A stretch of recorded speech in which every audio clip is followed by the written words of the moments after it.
that is exciting. If we can get a handle on what Jesus has to say for us in this passage of John 10, it can change our life. The thing is, I remember this as a kid, and I see this in my own children today, that they need to know that I'm there. And they will test the boundaries to see if I'm there and to make sure that everything is okay. I remember doing that as a kid. Does anybody remember doing that as a kid? That you would act out just to get punished because your world needed to know that there were boundaries, that there was someone more powerful than you that was keeping you safe. Well, I tell my kids, you don't have to do that to get a hug. You can just simply ask, and I'll give you a hug. But it seems that that's the way that we do. We don't do the smart thing, which is say, Lord, open up my heart and let me know that I'm in your hand and that nothing in heaven above or earth beneath or anything in between can touch me lest you allow it. But it seems that rather than just simply get it, we have to go through things to get it. Several years ago, and this is many years ago now, when I was a soldier, I had an experience that very much helped me to understand my security in Christ. Now, I was a Christian before then.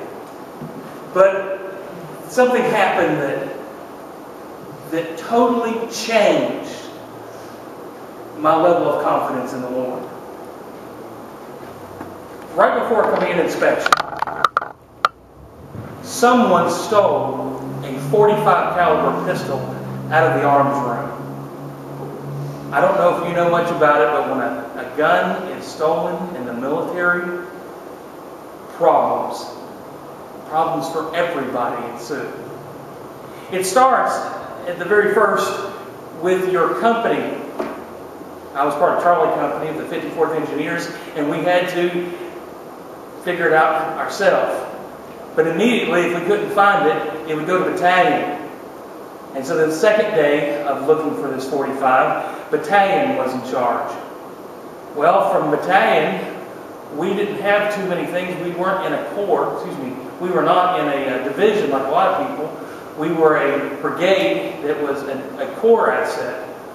Those of you who have military training, you know what I'm talking about. We were the 130th Brigade of Engineers. The third day, the commander of the 130th was in charge. The next day, Corps Commander was in charge, and the day after that was the USAR Commander, the United States Army of Europe. So within a week, since we couldn't find this .45, it just kept going up the chain. So they decided they were going to convince us to tell. Now, they literally abused us. They gave us no sleep. They gave us no rest. We constantly went through all of our possessions. They actually found my Dino eraser that I got in my Fruity Pebbles. Somehow it had made it into a gun box that had my shoe shining supplies in it. And of course, as the person, which we were fixing to have a command inspection anyway, says, "What is this, Private Parker?" I said, "It's a Dino eraser, sir. I've been looking for that."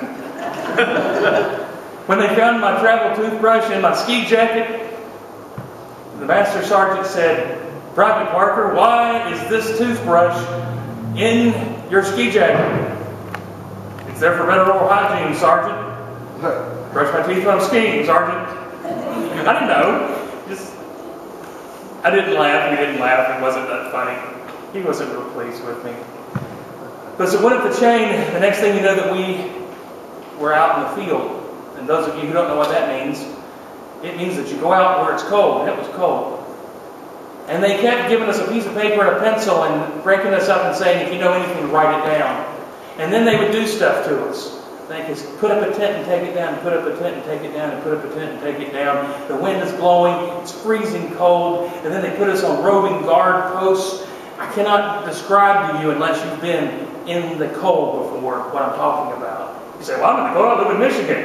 Yeah. You know those road crews? that are outside right now, they're in the cold. We're inside a nice warm building. The worst was when I was walking in the dark on a post by myself and I fell through ice. Now it was only about knee-deep water. But when it's sub-zero and there's no way to get warm, that's kind of the bottom.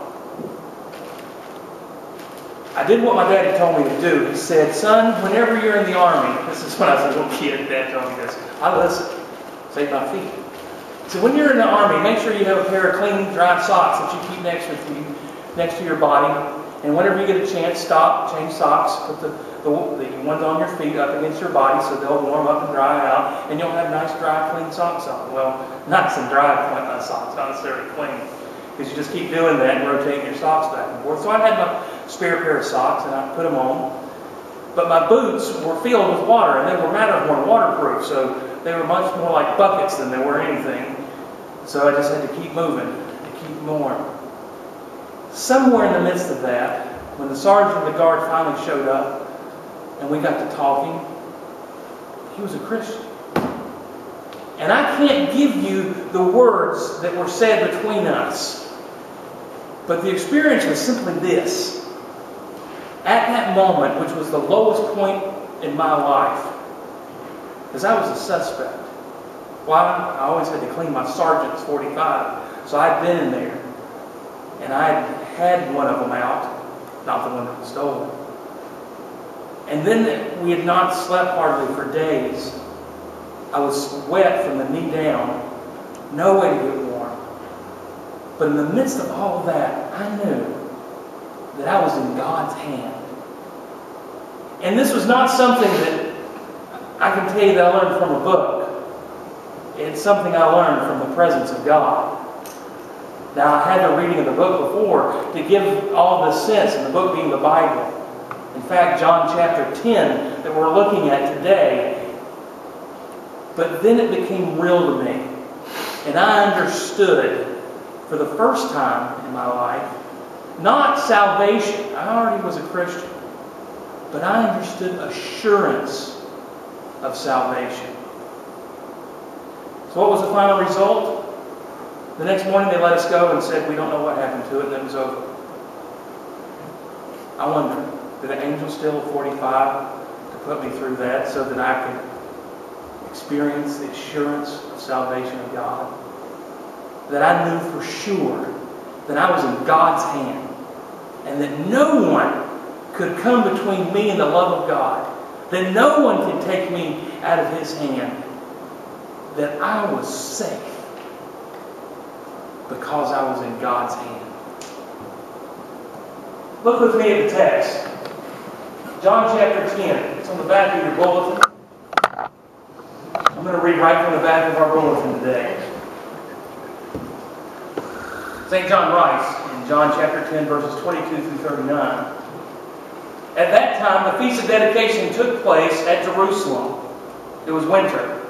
And Jesus was walking in the temple in the colonnade of Solomon. So the Jews gathered around Him and said to Him,